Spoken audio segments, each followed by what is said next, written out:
You know, this episode really highlights how good help can be very hard to come by. Welcome back to Can We Talk About the Apothecary Diaries in Excruciating Detail, the series where we overanalyze every word, meaningful glance, and imperial decree that this story throws our way. My name is Yamna. My current hyperfixation is the Apothecary Diaries, and today we're going to be talking about one of my favorite episodes of season 1, episode 4, titled The Threat, where the Crystal Pavilion is a hot mess and Maomao has had enough. This episode opens with Mamau getting bullied at the Crystal Pavilion by Lady Lihua's ladies-in-waiting.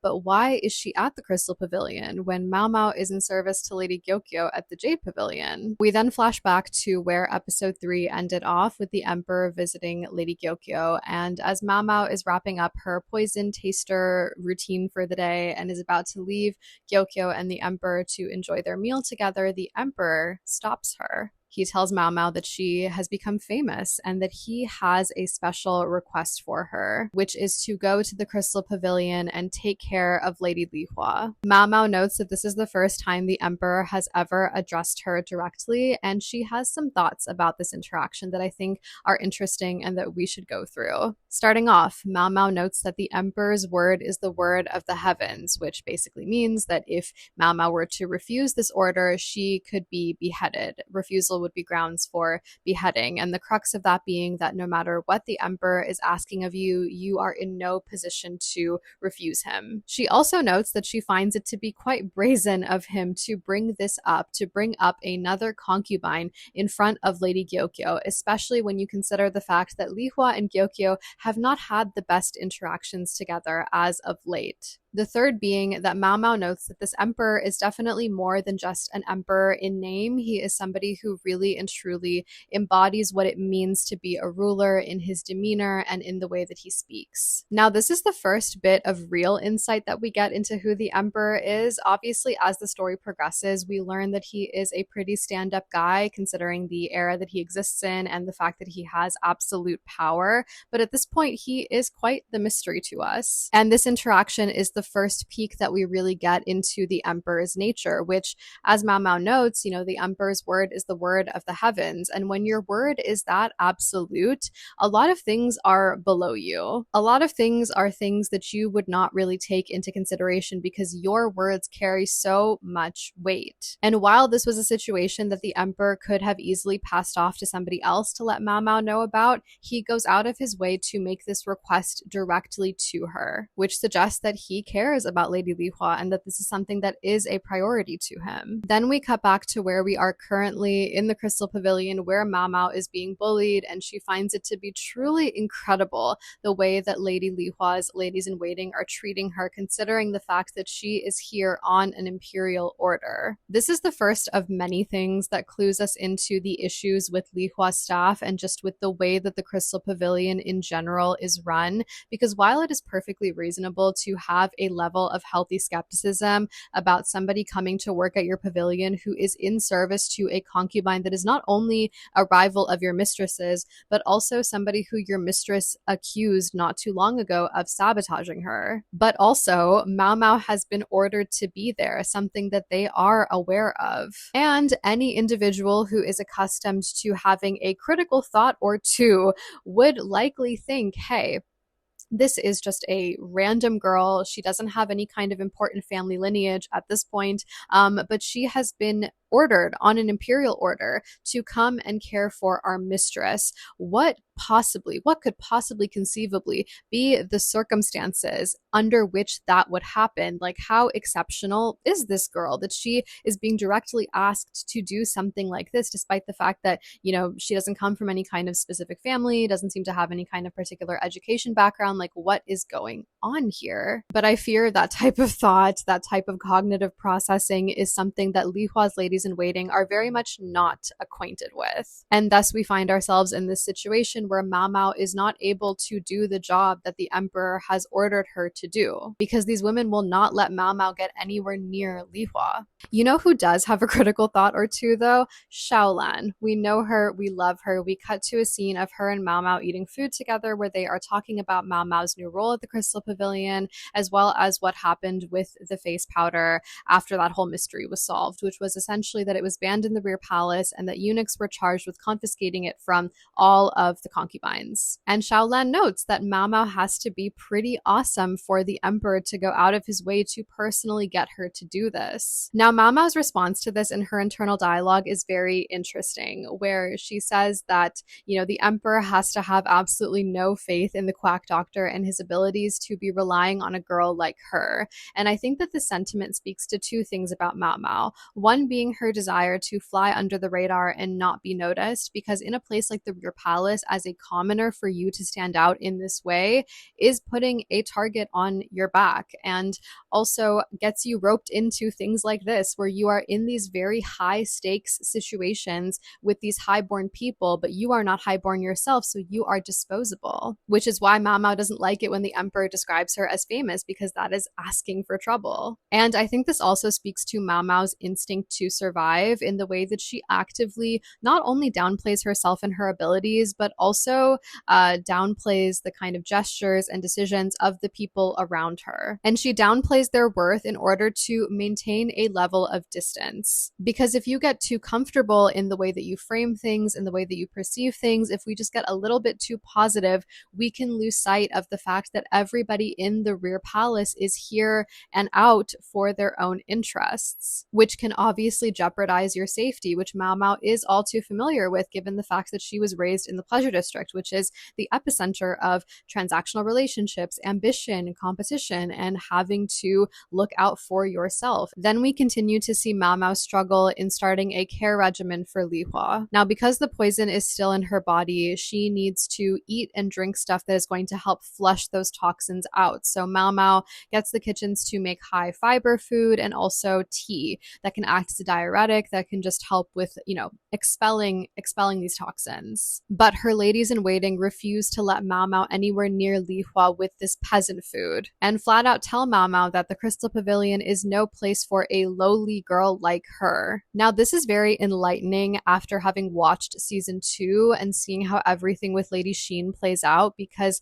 the haughtiness of Lady Lihua's ladies in waiting and their hyperfixation on Maomao's social status can be largely attributed to the environment that Sheen created as head lady in waiting, and how she allowed this behavior to go unchecked, which answers the question that Maomao has in her internal dialogue in this scene where she is watching these ladies in waiting try to feed Lihua nutritious food, which, while no doubt it's nutritious, is too heavy for a sick person's stomach to handle. And so as Maomao is watching this very kind of idiotic scene play out where they're trying to feed Lihua this food and she can't handle it, so she's coughing it back up, she asks, why is no one stopping them? Why is no one stopping them from doing something that is so ridiculous, especially when you consider something that I had not considered before rewatching this show for content again, was all of these ladies in waiting have been sick or been around a sick person. Like, there should be at the very least, a rudimentary understanding of what you feed people who are sick. They cannot be, all of them cannot be unfamiliar with what that looks like. But again, why would Sheen have interfered? Why would Sheen have even been there? Because she is also noticeably absent from this whole situation. She is not a part of the gaggle of women that are just kind of surrounding Lihua doing a whole lot of nothing. She is not there, because why would she be? Why would she be there? Why would she, be supervising this care regimen? Why would she be expecting that of these women when what they were doing was actively helping her operation for sabotage to ruin Lihua? And while the season 2 arc with Sheen does answer a lot of these questions that we have about this scene, I do think that there is something else that is very interesting to talk about concerning Lady Lihua's ladies in waiting, which is something that was actually left out of the anime and is in the light novel, which is a line that discusses how as Lihua got sicker and sicker and ate less and less of the food that they were giving her, the ladies in waiting presumably enjoyed the leftovers. And while this could be nothing,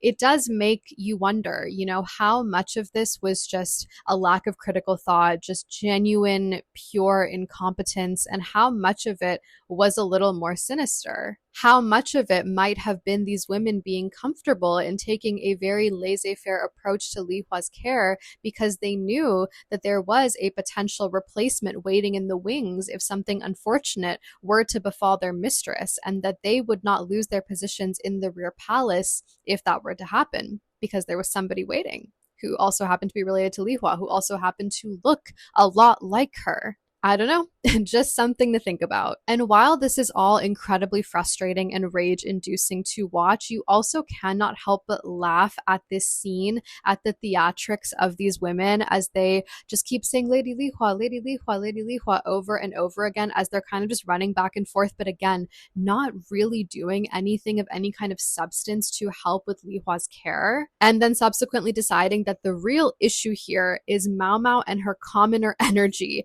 and how it is bringing the whole vibe of the room down, and that it is making Lihua more upset, and that Maomao needs to leave because she is making their mistress worse with her being poor. And we continue to see this routine play out, this routine where these women are cosplaying as attentive ladies in waiting without actually doing anything useful. Because when Mamau tries to ask again to be let just within like 3 or 4 feet of Lihua to just do an examination to see what is going on here, they don't allow her near Lihua, while you have 3 of them just standing there staring at their mistress, not doing anything. Who is this helping? Who is this useful for? Like, they're literally just standing there. They are just standing there staring at this dying woman, doing nothing to help her, doing nothing useful. And herein lies another issue with Lihua staff, where they love the idea of being perceived as being useful and loyal and dedicated to their mistress, without actually in reality having the ability, intentionally or unintentionally, to actually be useful to anyone. Because again, who is this helping? And as Mamau starts to wonder how much longer she has with her head attached to the rest of her body, as she continues to be unable to do her job, this job that the Emperor personally assigned her to do, who shows up to help her? None other than Jinshi, who notes that Maomao is in a bit of a bind. And he decides that the best way to help her is to put on a show for Lihua's staff at the Crystal Pavilion. And he does this by getting really up close and personal, all up in Maomao's personal space. As per usual, it's just a regular Tuesday for Jinshi. And he gets really close to her face and whispers in her ear that if it helps, he could come inside to help. Though I suspect that even if there was no audience, Jinshi still would have done this. And for a group of women who are obsessed with the external, who are also no different than anyone else in the rear palace, who is willing to do anything and everything for this beautiful eunuch, Jinshi's show works, and Maomao is finally allowed to get close to Lihua to see what is going on. And unfortunately, what she finds is not great. The good news is that Lihua has the will to eat, which means she has the will to live. The bad news is that she is in even worse shape than Maomao anticipated. And the even worse news is that when Maomao goes to wipe her face after feeding her some food, she notices that it is covered in white powder that should have been confiscated by eunuchs weeks ago. White powder that was banned in the rear palace for being responsible for the death of Lihua's son. And then we get what I would consider to be one of the most impactful moments of season 1 of the Apothecary Diaries, because we see Mamau, upon realizing what is happening here, upon realizing why this woman is continuing to deteriorate in the way that she is deteriorating, finally lose her cool. And we see her unable to contain her anger and her frustration as she slaps Lady Lihua's lady-in-waiting, who is in charge of her makeup, across the face, and then proceeds to drag her by her hair to the concubine's vanity, takes out the white face powder and dumps it over this woman's head, and then narrates how this poison will slowly infest her body, leaving her a beautiful corpse in the way that it has for her mistress. And we see Maomao's full anger on display in her facial expression, which is a rarity in the Apothecary Diaries. There are only a handful of times where we see that type of raw emotion being expressed by Maomao, where we also see her face. And that's not to say that Maomao is a robot by any means. We obviously see her being expressive. We see her expressing joy. We see her expressing irritation and looking at Jinshi like he's an insect. But we very seldom see Maomao get genuinely angry and enraged. She typically keeps a very kind of cool exterior when she is put in unpleasant situations. But we see here that she is unable to do that as she swivels the lady-in-waiting's head towards Lihua's bed and makes her really look at the consequences of her decision to not listen and to continue using this powder despite the fact that it was banned. And Mamau also drops a bar in this confrontation where she says that you think you know everything, but there are no thoughts in that head of yours. Do you really think that she would want to be adorned in the poison that killed her son? This whole scene and just the episode in general gives us another perspective on a topic that colors the entire story of the Apothecary Diaries, which is social class. We've had the established rigid hierarchy of the rear palace explained to us. We've also seen how pragmatic and intelligent people like Jinshi and Gyokyo view social class, which is much more flexible, where a skilled, useful person is a skilled, useful person. It does not matter what their family lineage is, because it would have been a waste to not take advantage of Maomau's abilities just on the basis of her being a commoner. And now we see another perspective on social class in the world of the Apothecary Diaries, where to the women at the Crystal Pavilion, it is everything. Their high social class is at the epicenter of their identity, because outside of their status, these women have nothing to offer. And the only thing that gives them any kind of empowerment or agency over their lives is the fact that they're highborn and they serve a highborn concubine. Because without that status, they are simply unskilled, airheaded, irritating, and painfully uninteresting. And this scene is also an example of something I talked about in my last video, which is that Maomau's presence in the rear palace is disruptive, complementary, because it is not an everyday occurrence for a commoner to be acting on imperial orders, to then subsequently lose her cool with a bunch of highborn women, slap one of those highborn women in the face and not be punished for it, actually have that highborn woman end up in confinement for her terrible decision making, and have Maomau then have total control over the care and treatment plan of a highborn concubine who is literally on the brink of death and gets successfully brought back to life. Like, nobody is doing it like Maomau. And then after coming out of the haze of this very angry, tension-filled confrontation, Maomau is met with Jinshi telling her that it is scary to see how quickly women can change. And that is when Mamau really realizes that she did, in fact, lose her cool. But this confrontation results in Lihua's ladies-in-waiting very much falling in line, and we finally get to see Mamau start a care regimen to nurse Lihua back to health, which includes airing out the concubine's bedroom, which had been so thick with the smell of incense that it was covering up the smell of sick. And Mamau notes that these women are so incompetent that they didn't realize that fresh air would probably be good for a sick person, that covering up the smell of sickness with incense is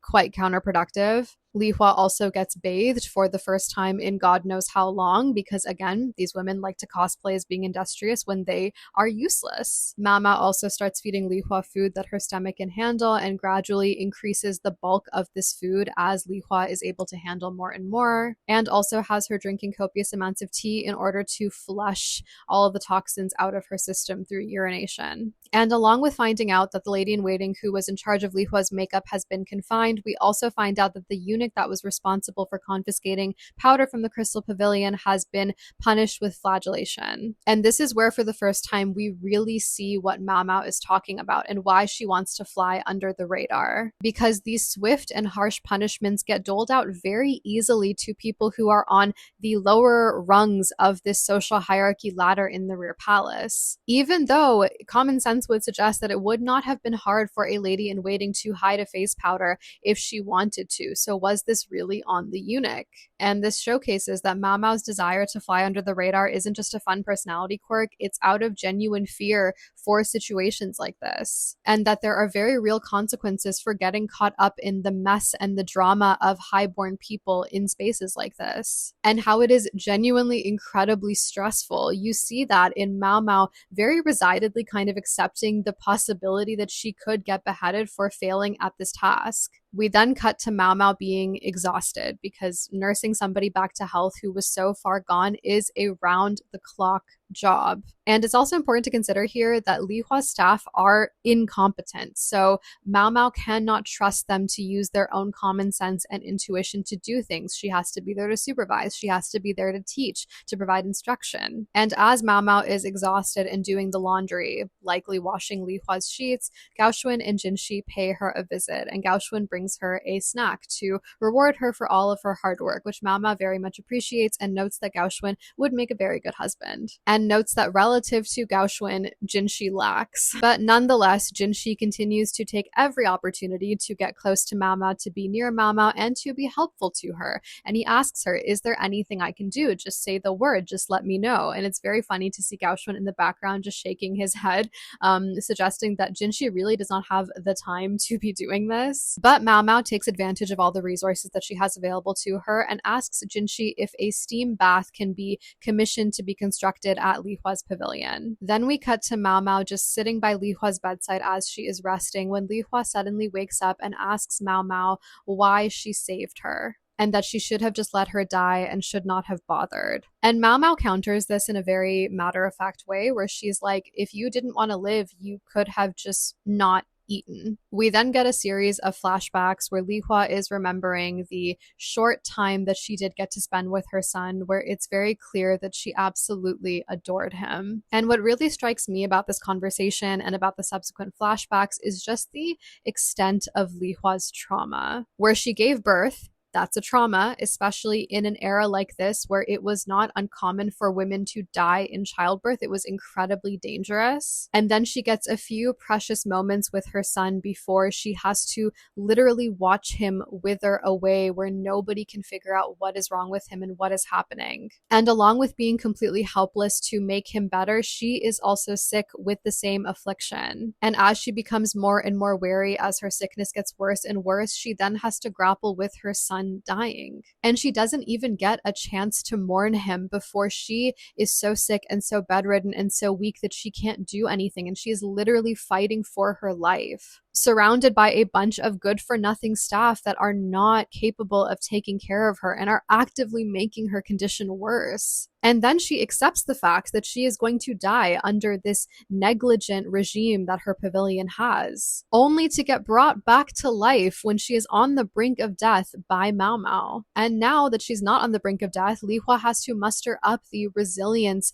to get through this treatment. That is a long and arduous process. And after all of that, she is finally going to have to grapple with the feelings surrounding her son's death. Like that is so much. It's a lot, and it just makes me feel so deeply for Lihua, especially knowing that this is not the end of the road for the saga that is her awful pavilion staff situation. The only silver lining in this whole situation really is Maomao's presence in the Crystal Pavilion by imperial order. And then we continue to see how industrious Maomao is with her, sweating and working on getting the steam room going so that Lihua can, continue to sweat these toxins out of her body. And while she has obviously been ordered to be there by the emperor, the light novel also notes that Maomao has a warm heart. Despite the fact that she often does not overtly show her emotions, Maomao does care about people and doesn't want there to be needless suffering,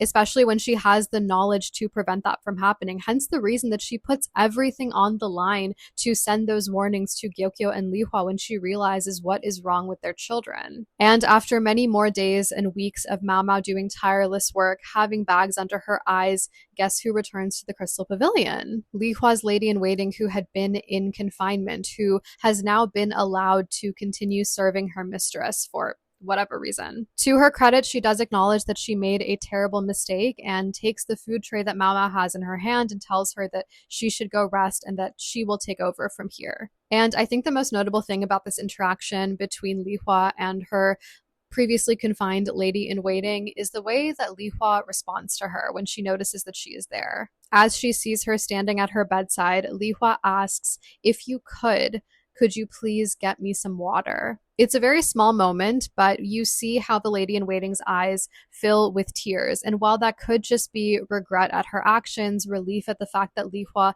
is getting better to the point where she can now talk and her face looks more full. But I think another significant part of it is that it is Lihua accepting her back into her service despite her terrible, grave mistake, which also gives us insight into the type of person that Lihua is. While we initially meet her as this very angry and wary person, we see that she actually is incredibly soft and kind to the point where she is willing to give somebody like this another chance, for better or for worse. Eventually, Lihua recovers enough to be able to walk around the gardens of her pavilion on her own, and we see Mamau reflecting upon her impressions of Lihua as time has gone on with her being in the Crystal Pavilion, where Mamau talks about how based on her first impression of Lihua, she saw her as this selfish princess, but she realizes that her initial impression was wrong, and that while Lihua is somebody with self-respect, she is not overly prideful. And she has a personality that is very much befitting of being an imperial concubine. And then we get an incredibly endearing moment that again further showcases the type of person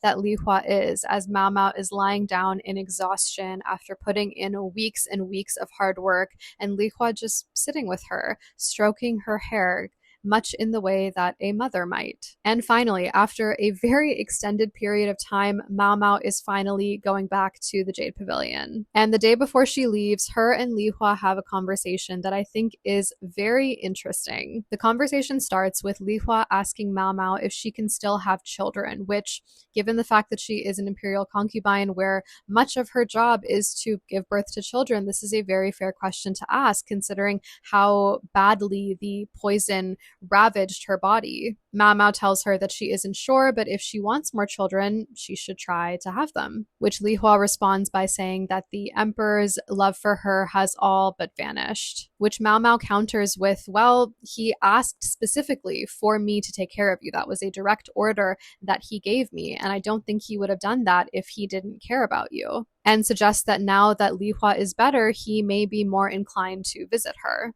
And then Lihua states that, she didn't heed Maomao's warning, allowing her child to die, and that Lady Gyokyo has won. And this is just so heartbreaking. Just such an intense thing to have to grapple with after a months-long recovery process where you yourself were at the brink of death, right? And now that you're better, having to deal with the fact that if you had just listened, then maybe your child wouldn't have died. Like, that's a really terrible thing to have to deal with. And Lihua stating that Gyokyo has won because she did heed Maomao's warning, because she is the emperor's favorite, also reminds us of the precariousness of being a concubine, where it is very stressful because you are in constant competition with the women around you. I think the other thing to consider here when it comes to the competition between the concubines, specifically the top ranking concubines, is that it really isn't a competition between 4 women. It's a competition between 2, Lihua and Gyokyo, because Lishu is a non-starter and Lolan is Lolan. And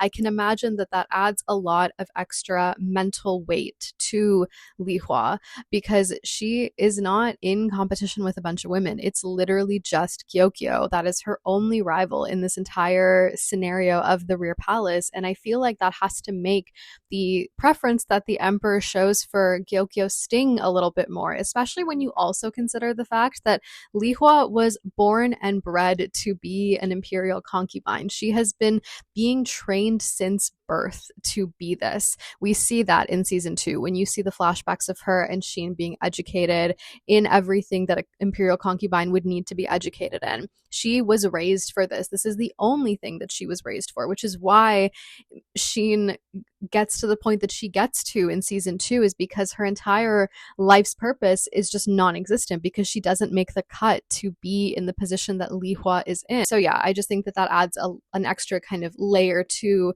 this stress and these feelings that she has about losing to Gyokyo, is because Gyokyo is literally the only person that she can lose to. She cannot lose to Lishu. She cannot lose to Lolan. They're not even in the running. And I really appreciate Maomao's response to Lihua here, where she compares the situation to flowers, where she says that there are so many beautiful varieties in the world and that it would be fruitless to compare one flower to another when they are both beautiful in different ways. And that while Lihua doesn't have Gyokyo's jade eyes or her bright hair, she has other assets. And Mamau proceeds to leave Lihua with one more parting gift, which is a secret trick taught to her by her older sisters at the brothel that will allow Lihua to put her assets to good use, which makes Lihua understandably very red, but also works because for a time after Maomao returns to the Jade Pavilion, the Emperor is not visiting as frequently, and Gyokyo is quite relieved to finally be getting rest after many sleepless nights. Clearly, the tonics the Emperor takes work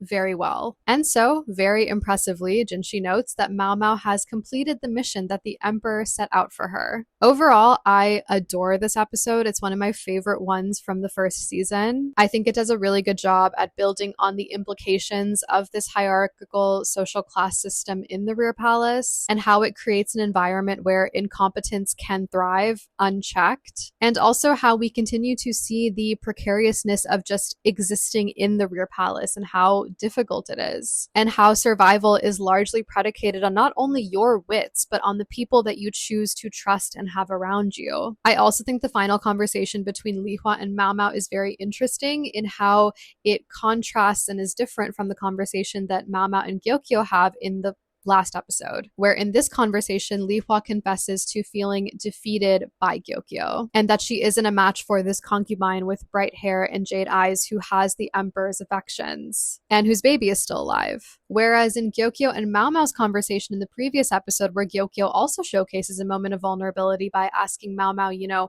am I a bad person for envying concubine Fuyo, who was able to successfully carry out a ruse to get out of the Rear Palace, where she effectively tricked the Emperor in order to get her freedom and be with the man that she wanted to be with. And I think what's interesting here is that winning looks very different to both of these women, where Lihua sees Gyokyo as having won, as being in the position that Lihua wants to be in. Gyokyo doesn't feel like she has won anything really, and aspires for more, wants more outside of the four walls of the Rear Palace. I would bet that if we sat them down to have a conversation, Lihua would be much more inclined to want to be the Empress than Gyokyo would. And that is all for this episode. Let me know your thoughts in the comments below. How do we feel about the differences between Lihua and Gyokyo's pavilions? How would things have turned out differently for Lihua if her ladies in waiting were more competent? How do we feel about what winning looks like to Lihua versus Gyokyo? I hope you enjoyed this episode. Please subscribe to stay updated on when the next video comes out, and I hope all of you have a really good day. Can we talk about that?